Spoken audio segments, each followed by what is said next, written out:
오늘 본문은 십자가 사건 이후에 주님의 무덤으로 옮겨지고 다시 그 무덤에서 시작됩니다. 예수님의 시신은 당시 이 공회원이었던 부자 아리마대 사람 요셉에 의해서 동굴 무덤, 그의 조상 묘실에 안치되었지요. 그러나 대제사장들과 이 서기관들과 바리새인들, 장로들은 견딜 수가 없는 거예요. 왜냐하면 주님이 부활하신다라는 말씀을 그들은 이걸 놓칠 수가 없죠. 그래서 그들은 무덤을 지키게 합니다. 그리고 무덤에 집착합니다. 그러니까 인간의 의는 참 끝이 없습니다. 그리고 거기서 끝났으리라 생각을 하였을 것입니다. 그러나 죽음은 끝이 결코 아닙니다. 이것이 부활에 대한 말씀의 시작이죠. 그래서 오늘 본문 1절과 2절, 1절은 이렇게 시작해요. 안식일이 다 지나고 안식 후 첫날이 되려는 새벽에 막달라 마리아와 다른 마리아가 무덤을 보려고 갔더니, 자, 이렇게 주님 말씀하신 것을 기억하고 혹시나 그분의 시신이라도 만져볼까 하는 그 마음으로 이 사랑이 있었던 이 두 여인이 무덤을 보려고 갔는데, 이 여인들은 놀랍게도 부활의 소식을 가장 먼저 들은 정말 부활의 증인이 되는 이 은혜를 경험하게 됩니다. 여인들은 천사를 통해서 주님이 부활하셨던 소식을 가장 먼저 듣게 되죠. 이미 주님께서 무덤에 계시지 않고 부활하셨다, 이 소식이었기 때문에 이 천사의 메시지는 주님이 먼저인지 후에 나타나시기도 하지만은 먼저 우리에게 이 본문을 이해하는데 아주 소중한 말씀이 됩니다. 이 천사의 메시지는 크게는요, 첫째, 셋째, 둘째 세 가지인데 5절이 먼저 첫 번째입니다. 5절 다 같이 시작. 천사가 여자들에게 말하여 이르되 너희는 무서워하지 말라. 십자가에 못 박히신 예수를 너희가 찾는 줄을 내가 아노라. 첫 번째, 천사를 통해 주는 메시지 뭐죠? 무서워하지 말라. 다른 말로 하면 부활은 평안이라고 하는 메시지가 이미 이 안에 깔려 있습니다. 부활은 평안이다. 너희가 그동안은 죽음, 공포, 두려움, 절망, 좌절, 이것이 죽음의 무덤의 사인 아닙니까? 근데 부활은 뭐죠? 샬롬, 평안이다. 두 번째는 6절입니다. 시작. 그가 여기 계시지 않고 그가 말씀하시던 대로 살아나셨느니라. 와서 그가 누우셨던 곳을 보라. 자, 뭐죠? 그가 살아나셨다. 죽음은 썩는 곳입니다. 죽음은 끝이죠. 그러나 부활은, 두 번째는 생명입니다. 첫 번째가 부활이 샬롬, 평안이라면 천사는 두 번째 부활은 생명이라고 말하고 있죠. 그리고 세 번째 7절 시작. 또 빨리 가서 그의 제자들에게 이르되 그가 죽은 자 가운데서 살아나셨고 너희보다 먼저 갈릴리로 가시나니 거기서 너희를 배우리라 하라. 보라, 내가 너희에게 일렀느니라 하거늘. 자, 보십시오. 보라, 내가 너희에게 일렀느니라. 갈릴리로 가셨다라는 것입니다. 그러니까 제자들 보러 갈릴리로 가라고 하는 거죠. 즉 무엇이죠? 이 갈릴리는 그들의 부르심의 현장이요, 사명의 현장이었잖아요. 그래서 세 번째, 바로 부활은 사명이구나 라는 이 세 단어를 천사들을 통해 이미 이 말씀이 어디로 진행되는지를 보게 됩니다. 평안과 그리고 생명과 그리고 사명입니다. 여러분, 이 세 단어를 인식하면서 오늘 말씀을 이해하시면은 좀 더 이 말씀의 적용이 저는 우리 애들에게 좀 실제적이 되리라 믿습니다. 나에게 부활 신앙은 무엇인가? 여러분에게 부활 신앙은 뭡니까? 절기가 되니까 부활절이고, 그동안 교회 못 나왔는데 부활절은 한번 나와서 예배드리면 좋겠지, 이 정도의 부활입니까? 아니면 부활절은 계란 까먹던 거 기억하고 계란 먹으러 교회 가자. 옛날에 뭐 요즘은 교회에 계란 준다고 해서 오지도 않겠지만은 여러분, 옛날엔 그랬어요. 교회에서 계란 주니까 이웃들에게 계란을 나눠주면 부활이었습니까? 여러분, 어떤 게 부활입니까? 여러분에게 부활 신앙이 어떻게 정의되고 있습니까? 부활이란 말은 죽음에서 살아났다는 거잖아요. 부활은 죽음에서 살아났다는 거예요.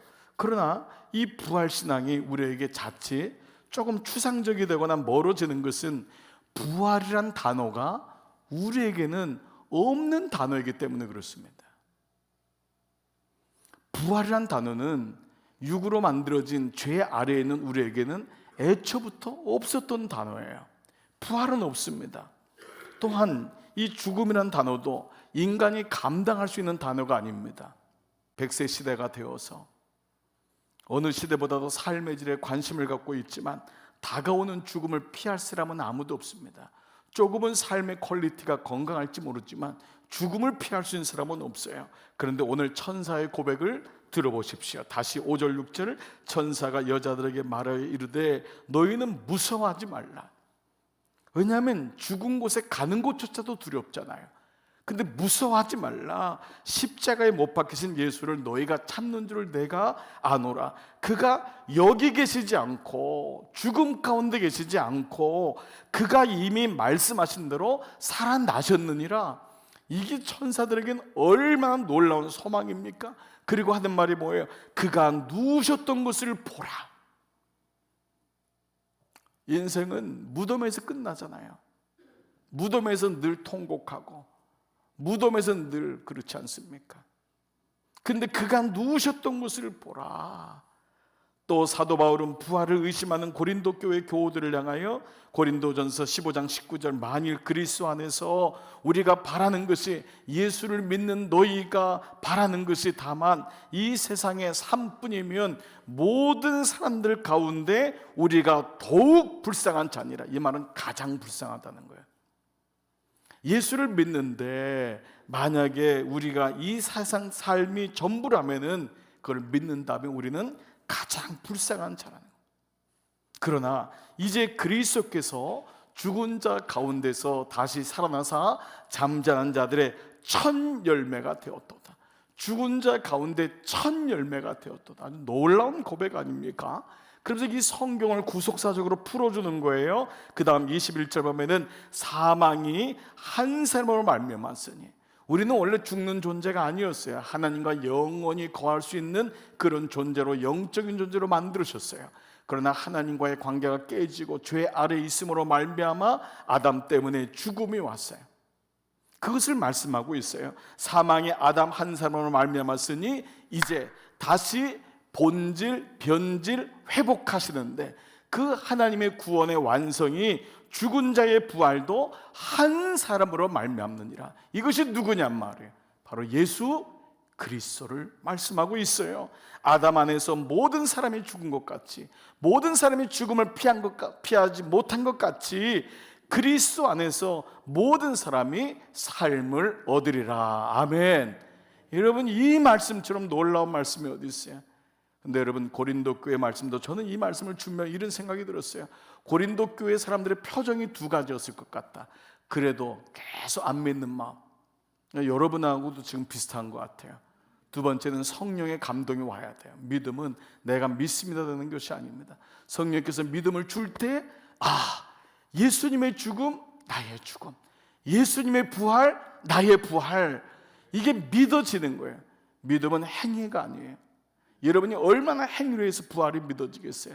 그 믿음의 절대적인 순간의 그 순간의 시간이 임하는 거예요. 그래서 예배가 귀한 거고 주님 앞에 나가는 게 귀한 거예요. 여러분, 오늘도 이 순간이 그런 순간 되기를 축복합니다. 오늘 예배를 드리면서 이 부활의 신앙이 오늘 나에게 그동안 교회는 다녔지만 나에게 그것이 믿어지지 않고 그냥 부활절이었는데 이것이 나에게 믿어지는 이 순간, 오늘 이 아침이 되기를 축복합니다. 그러면 주님 앞에 무릎을 꿇을 수 있는 거예요. 주님, 이 땅이 전부가 아니군요. 그때부터는 자유할 수 있는 거예요. 두려움 속에 끝나지 않는 거예요. 여러분, 이 마음이 우리 안에 오는 거예요. 죽음의 두려움에서 나는 없습니다. 거짓말하지 마십시오. 목사인 저도 아파보고 죽음에 대해서 묵상할 때요, 죽음이란 단어가 들어오면 잠을 못 자겠더라고요. 그래서 우울증이 걸리는구나, 디프레션이 오는구나, 요양원에 가서 막 소리를 지르는구나. 이유가 있습니다. 어떤 사람이 여러분 죽음의 단어 속에서 죽음이여 오라 이럴 수 있습니까? 단어만 생각해도 갑자기 이러고 죽는다 생각하고 관짝에 들어간다 생각하면 두려움이 몰려오기 시작합니다. 그런데 그 순간 나의 믿음을 뛰어넘는 하나님의 믿음이 있어야지만, 그 믿음이 오면은 죽음이 무엇이냔 말이에요. 그래서 사도 바울은 이렇게 고백하는 거예요. 55절, 사망아 너의 승리가 어디 있느냐? 네가 승리했다고 믿느냐? 사망아 내가 쏘는 것이 어디 있느냐? 이거 쏜다는 독침이었어요. 수많은 영혼들을 사망으로 죽였거든요. 쏘는 것이 어디 있느냐? 그 다음에 사망이 쏘는 것은 죄요. 죄의 힘은 율법으로 인한 것밖에 없다는 거예요. 율법이 죄를 드러나게 하기 때문에 율법의 권능은, 죄의 권능은 율법밖에 없다라는 거예요. 그런데 뭐라고 해요? 다 같이 시작. 우리 주 예수 그리스도로 말미암아 우리에게 승리를 주시는 하나님께 감사하노니. 이 고백을 할 때 사도 바울이 얼마나 가슴 벅차서 고백했을까요? 그 맹맹한 고린도 교우들을 향해서, 음란한 고린도 교회를 향해서, 돈밖에 모르는 고린도 교회를 향해서 사망은 너의 쏘는 것이 무엇이냔 말이야. 네가 승리한 줄 아느냐? 우리에서 끝난 줄 아느냐? 수많은 그리스도인들이 사자의 밥이 되고 횃불의 재료가 돼가지고 다 죽을 때 세상 사람들은 봐라 저렇게 죽는구나 했는데, 그 가운데서 사망아 너의 쏘는 것이 어딨냐? 네가 승리한 줄 아느냐? 예수 그리스도로 말미암아 우리에게 승리를 주시는 하나님께 감사노니. 왜요? 부활이 있기 때문에. 부활이 있기 때문에. 부활 믿음은 이렇게 놀라운 것입니다. 여러분에게 부활 신앙은 무엇이에요? 정의해 보세요. 여러분, 부활은 뭐예요? 오직 예수 그리스도로 말미암아 승리를 주시는 하나님께 감사하십시오. 부활은 나로 하여금 다시 생명을 주시는 거예요. 승리를 주시는 거예요. 이 땅의 업적이 승리가 아닙니다. 이 땅에 남겨진 아파트가 승리가 아니에요. 이 땅에 남겨진 자녀가 승리가 아니에요. 여러분의 오직 승리는 죽음이 끝난 후에 주님 앞에 갔을 때 부활의 영광을 보는 것, 거기까지 가는 것이 승리인 줄 믿습니다. 두 번째, 마지막 적용은, 부활신앙은 나의 삶에서 어떻게 적용되는가라는 것입니다. 부활신앙은 정의만 하면 안 되고 내 삶에 들어와서 내 삶의 동력이 되어야 되는 것입니다. 이것이 기독교의 믿음이었습니다. 그래서 기독교가 들어간 나라마다 모든 사람들이 일어났어요. 여인들이 일어나고, 장애인들이 일어나고, 병든 사람이 일어나고, 상처받은 사람이 일어나고, 죽으려고 하는 사람이 다시 살아나고, 모든 사람들이 일어났어요. 좌절 속에 있었던 사람들, 우울감 속에 있었던 사람들, 부모를 잘못 만났다고 생각하는 잘못된 생각을 가진 사람들, 이 모든 사람들이 예수님을 만나는 순간부터 자신의 태생의 비밀을 갖고 슬퍼했던 그 사람들이 예수 그리스도로 말미암아 부활하니까 이것이 부끄러운 것이 아니구나, 그들은 일어설 수 있었어요. 오늘 마태복음 본문에 보면 예수님이 제자들에게 뭐라고 하지요? 28장 10절 시작. 이에 예수께서 이르시되 무서워하지 말라. 가서 내 형제들에게 갈릴리로 가라 하라. 거기서 나를 보리라 하시니라. 예수님의 보십시오. 너희가 두려워하지 마라. 샬롬, 평안. 그리고 부활은 생명이다. 여기 없다. 세 번째가 뭐였다 그랬죠? 앞에서 갈릴리로 가라. 예수님이 놀라운 명령이 있어요. 부활한다면 내가 부활했다 그러면 끝나면 되잖아요. 근데 예수님이 갈릴리로 가라는 거예요. 갈릴리가 무엇입니까? 제자들이 주님을 처음 만난 곳이에요. 갈릴리는 제자들이 예수님 만나 사명을 얻었던 곳이에요. 평생 고기 잡는 게 낙인 줄 알고, 그것이 평생의 업인 줄 알고 살았는데, 고기 잡는 게 인생의 목적이 아니구나, 사람을 낚는 인생이 되는 것, 영혼을 구하는 것이 인생의 목적이구나, 거기서 삶의 눈을 뜨게 된 것이 바로 갈릴리입니다. 우리에게도 마찬가지입니다. 여러분의 갈릴리는 어디예요? 우리는 먹고 사는데 정신이 팔려서요, 그냥 나이가 들면 또 살다가 죽으면 되지, 이렇게 살아가면서 우유부단하게 사니까 갈릴리를 사라진 거예요. 그런데 여러분, 갈릴리가 있는 사람은 확실히 건강합니다. 갈릴리가 있는 사람은 오히려 연약함도 십자가에 억지로 주시는 은혜로 깨닫고 뛰어넘습니다. 왜냐하면 그에게는 갈릴리가 있으니까. 갈릴리가 있으니까. 이게 믿음의 종착점입니다. 슈바이처 박사는요, 사명이 있는 사람은 하나님이 데려가는 것도 연기한다라고 할 정도로 사명에 대한 갈릴리를 굉장히 강조했던 사람 중에 하나입니다. 나에게 갈릴리 뭐예요? 세상 사람들도요, 자식을 살아가면 죽는 것도 늦춘다고 합니다. 어머니가 당신 올 때까지 기다렸다고, 눈을 감지 않았다고까지 얘기합니다. 어머니에게 그 자식은 삶의 종착점이기 때문에. 그러나 그 자식도 가고 나도 갑니다. 그는 육의 종착점인 거예요. 영적인 종착점이 있어야 돼요. 하나님 앞에 가는 영적인 종착점. 하나님이 나를 볼 때 뭐라고 말씀하실까? 여러분에게 일 많이 했다고 칭찬하시겠어요?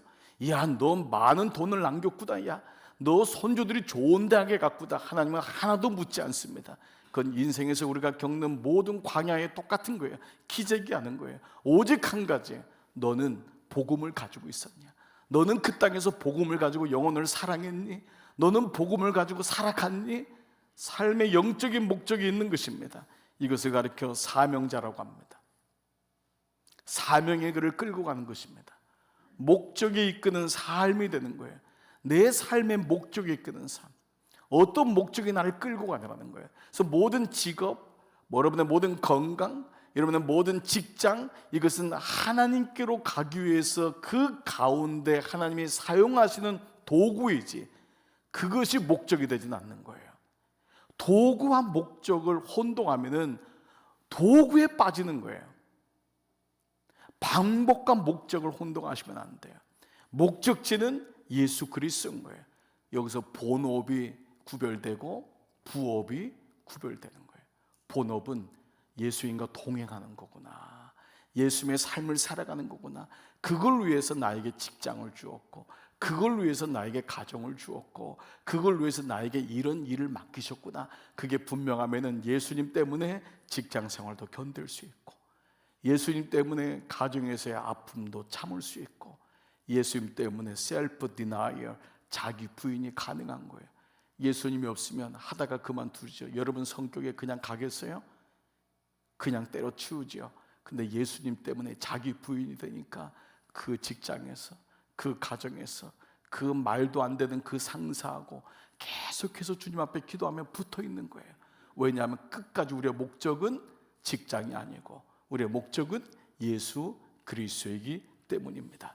사도 바울은 고린도 교회 성도들에게 결론적으로 부활의 믿음을 가진 사람은 이렇게 살아야 된다고 고백해요. 전서 15장 58절, 그러므로 내 사랑하는 형제들아, 예수 다 믿는 그리스도인들아, 견실하며 흔들리지 말며 항상 주의 일에 더욱 힘쓰는 자가 되라. 여기 주의 일은 꼭 예배를 말하는 게 아닙니다. 여기 일은 에르코란 단어인데 생업이에요. 무슨 말이죠? 여러분이 하는 모든 일이 주의 일이 되어야 된다는 거예요. 여러분이 하는 모든 일이 주의 일, 에르코는 생업이에요. 주님이 그 일을 주셨기 때문에 경고하며 흔들리지 말며, 비바람이 치고 창수가 나겠지만은 잘 견디고 그 가운데 세움 받아 항상 주님의 일, 내가 너에게 준 주의 일, 나의 일을 힘쓰는 자들이 되라. 말씀을 마무리하겠습니다. 미국에 가가지고요, 사업을 크게 하신 분이 있습니다. 이번이 들어맞은 거예요. 때가, 이게 사업도 뭔가 이렇게 딱 맞는다고 하잖아요. 하려고도 안 될 때가 있는데 이게 잘 된 거예요. 너무 잘 됐어요. 주유소를 뭐 몇 개나 운영하고요, 잘 나갔어요. 그래서 자꾸 아이디어가 생겼어요. 그래서 창업을 했습니다. 창업을 했는데 이게 생각보다 안 되는 거예요. 그러니까 어떡하죠? 이 창업을 한 걸 이어가야 되니까 그동안 벌었던 것을 계속 여기다 쏟아 부었대요. 1년 지나면 되겠지. 쏟아 부었는데 안 되는 거예요. 또다시 쏟아 부었는, 2년 되겠지. 3년 동안 다 쏟아 부었는데 창업한 것도 잃고, 그동안 돈 벌었던 거, 미국 가서 20년 동안 그렇게 자지 않고 모았던 거 다 잃었어요. 뱅크럽이 된 거예요. 완전히 바닥이 난 거예요. 한국에 오고 싶었는데 비행기 값을 못 구해서 올 정도로 완전히 바닥이 났답니다. 바닥에서 다시 시작은 해야 되겠는데 어떻게 해야 되나. 그때 들어왔던 짭이 화장실 청소부였다고 합니다. 화장실 바닥을 닦는 거예요. 엊그제까지만 해도 잘 나가는 CEO요, 벤츠 타고 다니는 사람이 화장실 바닥을 청소하려고 하니까 정말 죽는 게 더 쉽겠다라는 생각이 들더래요. 화장실 천장을 보니까 다 매달릴 수 있는, 끈 매달릴 수 있는 것밖에 안 보이더래요. 저기 매달리면 되겠다, 저기 매달리면 되겠다. 화장실을 청소하는데 아시아인이 들어오면 한국 사람인 줄 알고 모자를 깊게 눌러서 하고, 그러면서 막 울면서 화장실을 청소한 거예요. 그러던 어느 날 지인을 통해서 교회에 오시게 되었습니다. 예배를 드리는데 쏟아지는 눈물을 감당할 수가 없는 거예요. 첫 번째 눈물은 원망의 눈물이고, 하나님 나에게 왜 이러세요? 내가 하나님 안 찾았다고 복수하시는 겁니까?